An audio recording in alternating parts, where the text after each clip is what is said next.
When young Dawn, with her rose-red fingers, shone once more, Telemachus strapped his rawhide sandals to his feet, and the young prince, the son of King Odysseus, told his swineherd, "I'm off to town, old friend, to present myself to mother.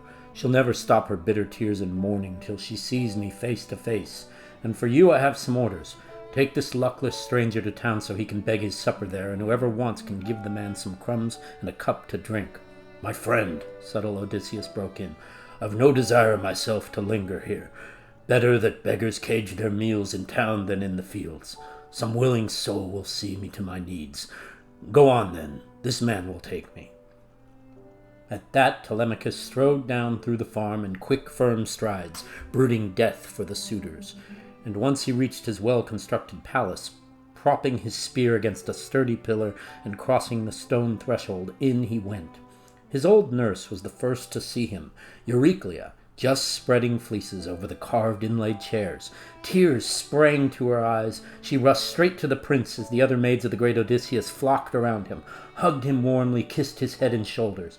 Now down from her chamber came discreet Penelope, looking for all the world like Artemis or golden Aphrodite, bursting into tears as she flung her arms around her darling son and kissed his face and kissed his shining eyes and sobbed, "You're home, Telemachus!" Words flew from her heart. "Sweet light of my eyes! I never thought I'd see you again once you shipped to Pylos, against my will, so secret, out for news of your dear father.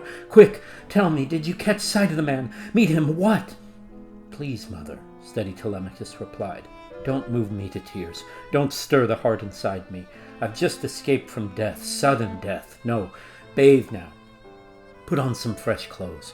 Go up to your own room and with your serving women pray and promise the gods a generous sacrifice to bring success, if Zeus will ever grant us an hour of revenge."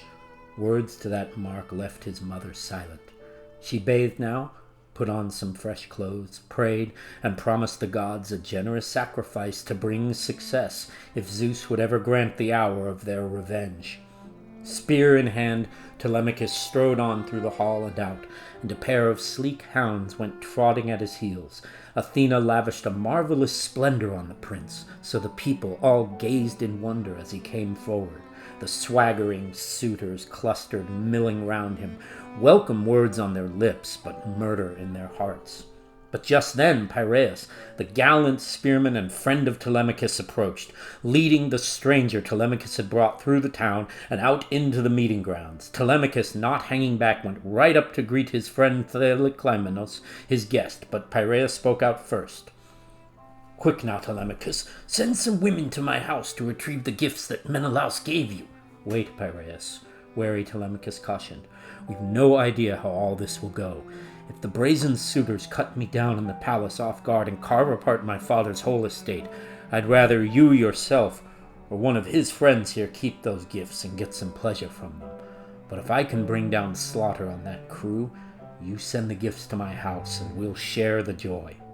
Their plans made, he led the wayworn stranger home, and once they reached the well-constructed palace, spreading out their cloaks on a chair or bench, into the burnished tubs they climbed and bathed.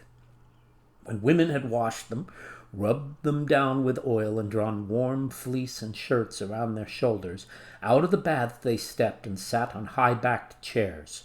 A maid brought water soon in a graceful golden pitcher, and over a silver basin tipped it out so they might rinse their hands, then pulled a gleaming table to their side. A staid housekeeper brought on bread to serve them, appetizers aplenty too, lavish with her bounty. Penelope sat across from her son beside a pillar, leaning back on a low chair and winding fine spun yarn. They reached out for the good things that lay at hand, and when they put aside desire for food and drink, the queen, for all her composure, said at last, "Telemachus, I'm going back to my room upstairs and lie down on my bed, that bed of pain my tears have streaked year in, year out, from the day Odysseus sailed away to Troy with Atreus' 2 sons. But you never had the heart, before these insolent suitors crowd back into the house, to tell me clearly about your father's journey home, if you've heard any news." "Of course, mother." Thoughtful Telemachus reassured her quickly. "I will tell you the whole story now. We sailed to Pylos to Nestor, the great king, and he received me there in his lofty palace, treated me well and warmly, yes, as a father treats a long-lost son just home from voyaging years abroad. Such care he showered on me, he and his noble sons. But of strong enduring Odysseus, dead or alive, he'd heard no news, he said, from any man on earth. He sent me on to the famous spearman Menelaus, on with a team of horses drawing a bolted chariot, and there I saw her, Helen of Argos. All for her Achaeans and Trojans suffered so much hardship, thanks to the gods' decree. The lord of the war cry Menelaus asked at once what pressing need had brought me to lovely Lacedaemon, and when I told him the whole story, first to last, the king burst out, "How shameful! That's the bed of the brave man of war they'd like to crawl inside, those spineless craven cowards, weak as the doe that bed down her fawns in a mighty lion's den, her newborn sucklings. But back the lion comes to his own lair, and the master deals both fawns a ghastly bloody death. That's just what Odysseus will deal that mob, ghastly death. But about the things you've asked me so intently, I'll skew and sidestep nothing, not deceive you ever. Of all he told me, the old man of the sea who never lies, I'll hide or hold back nothing, not a single word. He said he'd seen Odysseus on an island, ground down in misery, off in a goddess's house, the nymph Calypso, who holds him there by force. He has no way to voyage home to his own native land, no trim ships in reach, no crew to ply the oars and send him scudding over the sea's broad back." So Menelaus, the famous spearman, told me. My mission accomplished, back I came at once, and the gods sent me a stiff following wind that sped me home to the native land I love. His reassurance stirred the queen to her depths, and the godlike seer Theoclymenus added firmly, "Noble lady, wife of Odysseus, mark my words. I will make you a prophecy quite precise, and I'll hold nothing back. I swear by Zeus, and first of all the gods, by this table of hospitality here, my host, by Odysseus's hearth where I have come for help. I swear Odysseus is on native soil, here and now, poised or on the prowl. Learning of these rank crimes, he's sowing seeds of ruin for all your suitors. So clear, so true, that bird sign I saw as I sat on the bench ship and sounded out the future to the prince." "If only, my friend," reserved Penelope exclaimed, "everything you say would come to pass. You would soon know my affection, know my gifts. Any man you meet would call you blessed." And so the three confided in the halls, while all the suitors before Odysseus's palace amused themselves with discus and long-throwing spears out on the leveled grounds, free and easy as always, full of swagger. When the dinner hour approached, and sheep came home from pastures near and far, driven in by familiar drovers, Medon called them in, their favorite herald, always present at their meals.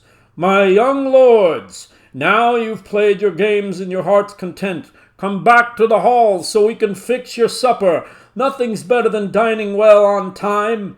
His summons, rising from their games, and now bustling into the well-constructed palace, flinging down their cloaks on a chair or bench, they butchered hulking sheep and fatted goats, full-grown hogs, and a young cow from the herd, preparing for their feast.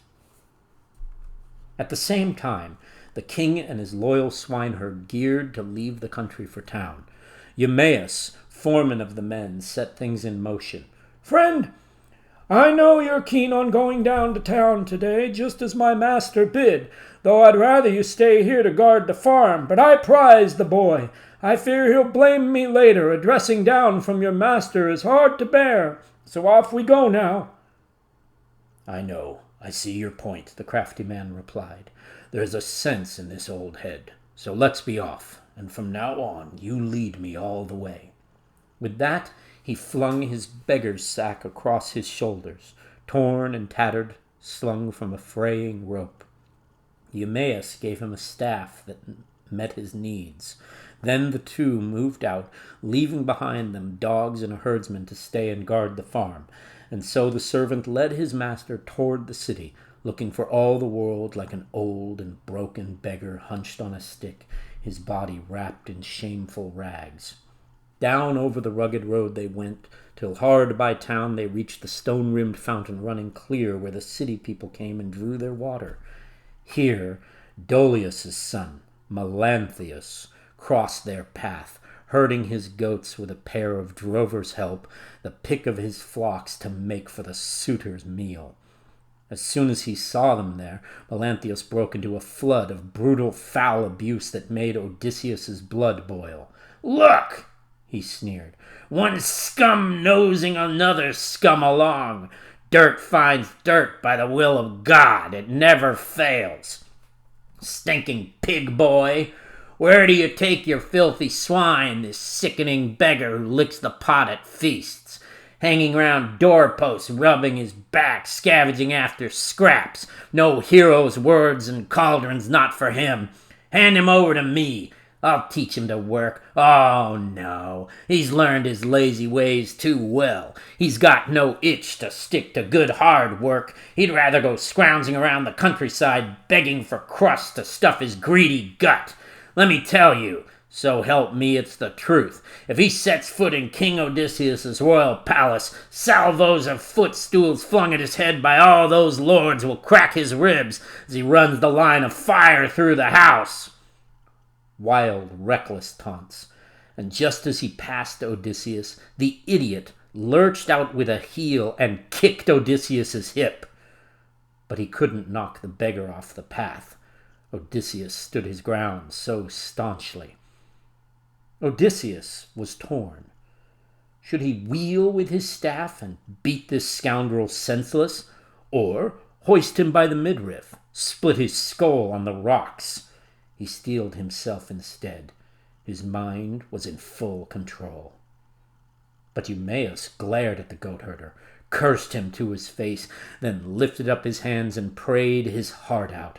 "O nymphs of the fountain, daughters of Zeus, if Odysseus ever burned you the long thighs of lambs or kids covered with rich fat, now bring my prayer to pass. Let that man come back. Some god guide him now.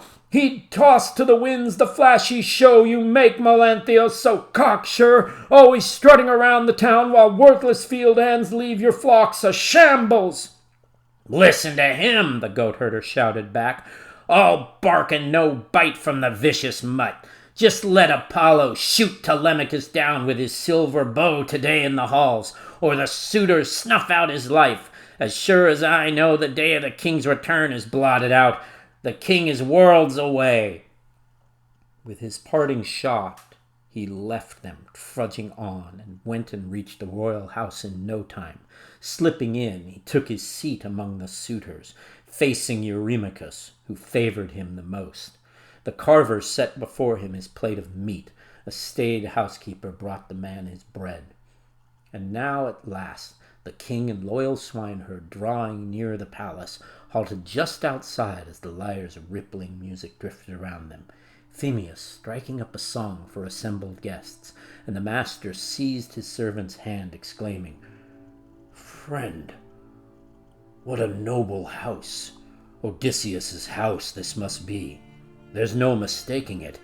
You could tell it among a townful. Look! One building linked to the next, and the courtyard wall is finished off with a fine coping. The double doors are battle-proof. No man could break them down. I can tell a crowd is feasting there in force. Smell the savor of the roasts, the ringing lyre. Listen, the lyre that God has made the friend of feasts." "An easy guess," you said, Eumaeus, O my swineherd, "for a man as keen as you at every turn. Now put heads together. What do we do next?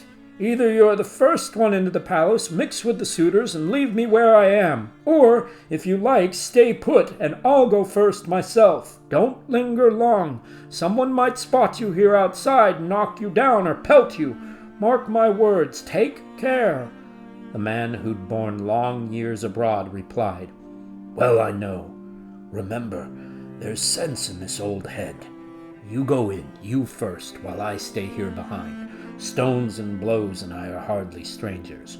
My heart is steeled by now, and I've had my share of pain in the waves and wars. Add this to the total.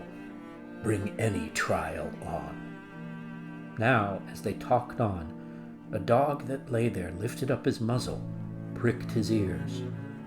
This was Argos, long-enduring Odysseus's dog, that Odysseus trained as a puppy, but little joy he'd got since all too soon he'd shipped to sacred Troy. In the old days, young hunters loved to set him coursing after the wild goats and deers and hare, but now with his master gone, he lay there cast away on piles of dung from mules and cattle, heaps collecting out before the gates till Odysseus' serving men could cart it off to manure the king's estates. Infested with ticks, half dead from neglect, here lay the hound, old Argos. But the moment he sensed his master Odysseus standing by, Argos thumped his tail, nuzzling low, and his ears dropped, though he had no strength to drag himself an inch towards his beloved master. Odysseus glanced to the side and flicked away a tear, hiding it from Eumaeus, diverting his friend in a hasty offhand way, saying, "Strange Eumaeus, look, a dog like this, lying here on a dunghill. What handsome lines! But I can't say for sure if he had the running speed to match his looks, or he was only the sort that gentry spoil at table, show dogs masters pamper for their points. But he looks to be a good dog." You told the stranger, Eumaeus, loyal swineherd. "Here, it's all too true. Here's the dog of a man who died in foreign parts. But if he had now the form and flair he had in his glory days, as Odysseus left him sailing off to Troy, you'd be amazed to see such speed, such strength. No quarry he chased in the deepest, darkest wood could ever slip this hound, a champion tracker too. Oh, but he's run out of luck now, poor fellow. His master's dead and gone, so far from home, and the heartless women tend to him not at all. Slaves of their lord no longer there to crack the whip lose all zest to perform their duties well. Zeus, the old thunderer, robs a man of half his virtue the day the yoke clamps down on his neck." With that, he entered the well-constructed palace, strode through the halls and joined the proud suitors. But the dark shadow of death closed on Argos's eyes the instant he had seen his master Odysseus, after 20 years. Now Prince Telemachus, first by far to note the swineherd coming down the hall, nodded briskly, called and waved him on. Eumaeus, glancing about, picked up a handy stool where the carver always sat, slicing meat for the suitors feasting through the house. He took and put it beside the prince's table, facing him, straddled it himself as a steward set a plate of meat before the man and served him bread from trays. Right behind him came Odysseus, into his own house, looking for all the world like an old and broken beggar hunched on a stick, his body wrapped in shameful rags. Just in the doorway, just at the ashwood threshold, there he settled down. Leaning against the cypress post, he himself, a master joiner, planed smooth and hung with plumb lines years ago. Telemachus motioned the swineherd over now, and choosing a whole loaf from a fine wicker tray and as much meat as his outstretched hands could hold, he said, "Now, take these to the stranger. Tell him to make the rounds of the suitors. Beg from one and all. Bashfulness for a man in need is no great friend." And Eumaeus did his bidding, went straight up to the guest, and winged a greeting. "Here, stranger, Prince Telemachus sends you these, and tells you too to make the rounds of the suitors. Beg from one and all. Bashfulness for a beggar, he says, is no great friend." "Powerful Zeus," the crafty king responded, "grant that your prince be blessed among mankind, and all his heart's desires come to pass." Taking the food in both hands, setting it down, spreading out his filthy sack before his feet, the beggar fell to his meal as the singer raised a song throughout the house. Once he'd supped, and the stirring bard had closed, The suitors broke into uproar down along the hall, and now Athena came to the side of Laertes' royal son and urged him. Now, go, gather crusts from all the suitors. Tell them so we can tell the innocent from the guilty, but not even so would I save one man from death. Still, off he went, begging from each in turn, circling left to right, reaching out his hand like a beggar from the day that he was born. They pitied him, gave him scraps, were puzzled too, asking each other, "Who is this? Where's he from?" Till the goatherd Melanthius shouted out in their midst, "Listen to me, you lords who court our noble queen. I'll tell you about this stranger. I've seen him before. I know for a fact the swineherd let him in, though I have no idea who the fellow is or where he thinks he comes from." At that, Antinous wheeled on Eumaeus, lashing out at him. "Your Highness, swineherd, why drag this to town? Haven't we got our share of vagabonds to deal with, disgusting beggars who lick the feasters' plates? Isn't it quite enough, these swarming crowds consuming your master's bounty? Must you invite this rascal in at the bargain?" "Antinous, high-born as you are," you told the man, "O my swineherd Eumaeus, that was a mean and low speech. You, of all the suitors, are always roughest on the servants of our king, but on me most of all. Not that I care, no, so long as his queen, his wise queen, is still alive in the palace, and Prince Telemachus, too." "Stop, Eumaeus." Poised Telemachus broke in quickly now. "Don't waste so much breath on Antinous here. It's just his habit to bait a man with abuse and spur the rest as well." Telemachus wheeled on the suitor Antinous, letting loose. "How kind you are to me, Antinous, kind as a father to his son, encouraging me to send this stranger packing from my house with a harsh command. I'll never do it. God forbid. Take and give to the beggar. I don't grudge it. I'd even urge you on. No scruples now, never fear your gifts will upset my mother or any servant in King Odysseus' royal house. But no such qualm could enter that head of yours, bent on feeding your own face, not feeding strangers." Antinous countered the young prince in kind. "So high and mighty, Telemachus, such unbridled rage. If all the suitors gave him the sort of gift I'll give, the house would be rid of him for 3 whole months." And with that, from under his table, he seized the stool that propped his smooth feet as he reveled on, just lifting it into view.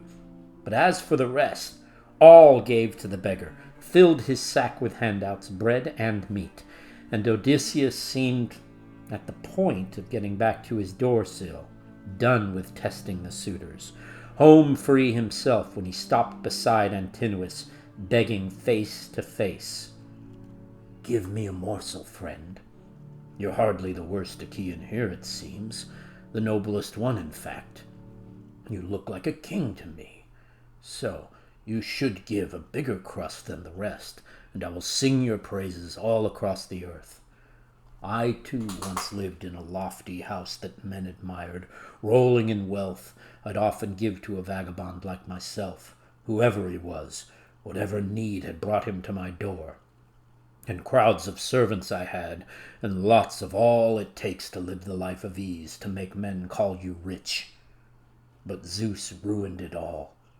God's will, no doubt, when he shipped me off with a roving band of pirates bound for Egypt, a long hard sail to wreck my life. There, in the Nile delta, I moored our ships of war.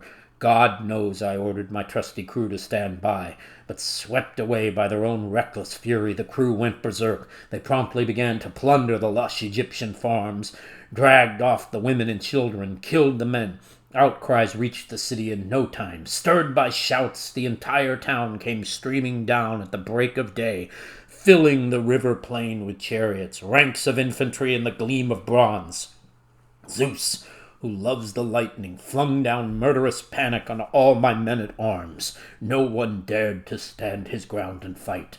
Disaster ringed us round from every quarter.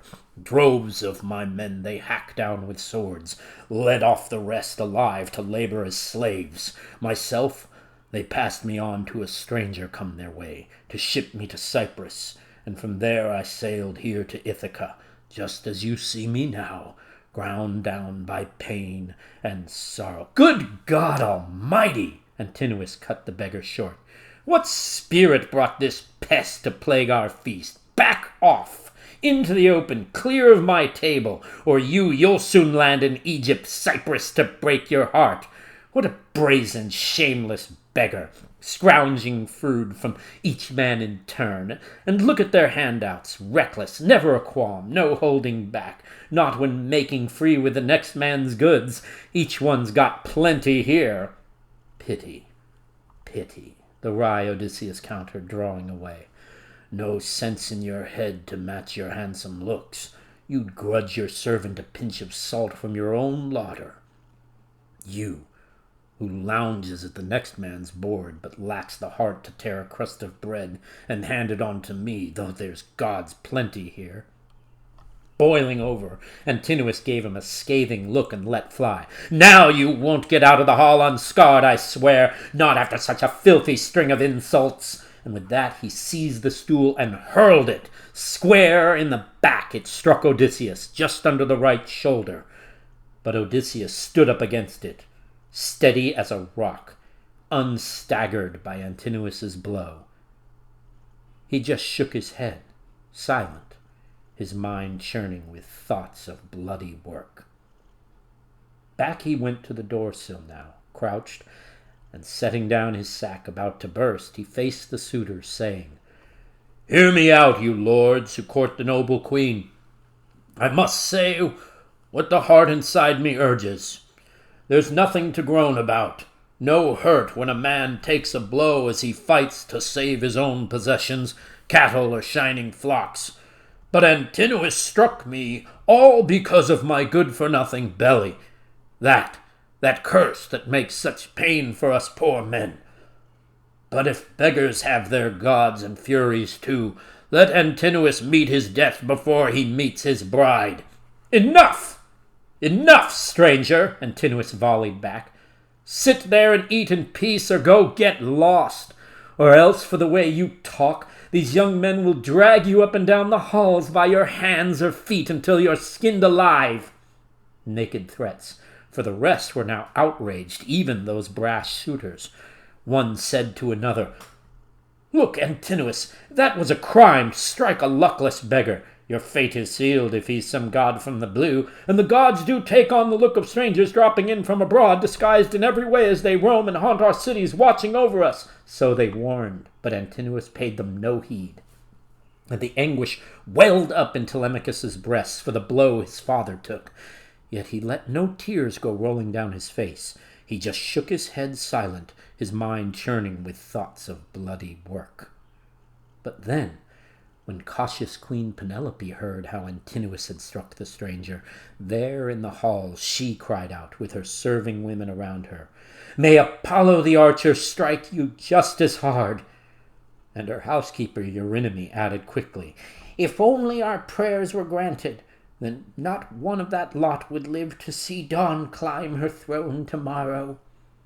"Dear old woman," alert Penelope replied, "they're all hateful, plotting their vicious plots. But Antinous is the worst of all. He's black death itself. Here's this luckless stranger, wandering down the halls and begging scraps, hard pressed by need, and the rest all give the man his fill for food. But that one gives him a footstool hurled at his right shoulder, hits his back." While she exclaimed among her household women sitting there in her room, Odysseus bent to supper. Penelope called the swineherd in and gave him instructions. "Go, good Eumaeus. Tell the stranger to come at once. I'd like to give him a warm welcome. Ask the man if he's heard some news about my gallant husband, or seen him in the flesh. He seems like one who's roved around the world. My queen, you answered, Eumaeus, O my loyal swineherd. If only the lords would hold their peace a moment. Such stories he tells, he'd charm you to your depths. 3 nights, 3 days I kept him in my shelter. I was the first the fellow stumbled onto, fleeing from some ship. But not even so could he bring his tale of troubles to an end. You know how you can stare at a bard in wonder, trained by the gods to sing and hold men spellbound? So he charmed my heart, I tell you, huddling there beside me at my fire. He and Odysseus' father go way back, he says, sworn friends, and the stranger hails from Crete, and from Crete he made his way, racked by hardship, until he turned up here. He swears he's heard of Odysseus, just in reach in rich Thesprotian country, still alive, laden with treasure, heading home at last. Go, the cautious queen responded. Call him here, so he can tell me his own tale, face to face. Our friends can sit at the gates or down the halls and play their games, debauched to their heart's content. Why not? Their own stores, their bread and seasoned wine, lie intact at home, food for their serving men alone. But they infest our palace day and night. They butcher our cattle, our sheep, our fat goats, feasting themselves sick, swilling our glowing wine as if there's no tomorrow, all of it squandered. No, there's no man like Odysseus in command to drive this curse from the house. Dear God, if only Odysseus came back home to native soil now, he and his son would avenge the outrage of these men like that. At her last words, Telemachus shook with a lusty sneeze, and the sudden outburst echoed up and down the halls. The queen was seized with laughter, calling out to Eumaeus winged words. Quickly go! Bring me this stranger now, face to face. You hear how my son sealed all I said with a sneeze. So let death come down with grim finality on these suitors, one and all. Not a single man escape his sudden doom. And another thing, mark my words, I tell you. If I'm convinced that all he says is true, I'll dress him in shirt and cloak, in handsome clothes. Off the swineherd went, following her instructions, made his way to the stranger's side, and winged a word. Old friend, our queen, wise Penelope, summons you, the prince's mother. The spirit moves her now, heartsick as she is, to ask a question or two about her husband. And if she's convinced that all you say is true, she'll dress you in shirt and cloak. That's what you need, that most of all now. Bread you can always beg around the country. Fill your belly well. They'll give you food, whoever has a mind to. Gladly, Eumaeus, the patient man Odysseus replied. I'll tell her the whole truth and nothing but. Icarius' daughter, your wise queen Penelope. I know all about that man. It's been my lot to suffer what he's suffered. But I fear the mob's abuse, those rough young bucks. Their pride and violence hit the iron skies. Just now that scoundrel, as I went down the halls harming no one, up and dealt me a jolting blow. And who would raise a hand to save me? Telemachus? Anyone else? No one. So tell Penelope now, anxious as she may be, to wait in the halls until the sun goes down. Then she can ask me all she likes about her husband's journey home. But let her give me a seat close by the fire. The clothes on my back are tatters. Well, you know, you are the first I begged for care and shelter. Back the swineherd went, following his instructions. Penelope, just as he crossed her threshold, broke out. Didn't you bring him? What's in the vagrant's mind? Fear of someone, embarrassed by something else here in the house? Is the fellow bashful? A bashful man will make a sorry beggar. You answered your queen, Eumaeus, O my loyal swineherd. He talks to the point. He thinks as the next man would who wants to dodge their blows, that brutal crew. He tells you to wait here till the sun goes down. It's better for you, my queen. Then you can talk with the man in private, hear the stranger's news. Nobody's fool, that stranger, the wise Penelope said. He sees how things could go. Surely no men on earth can match that gang for reckless, deadly schemes.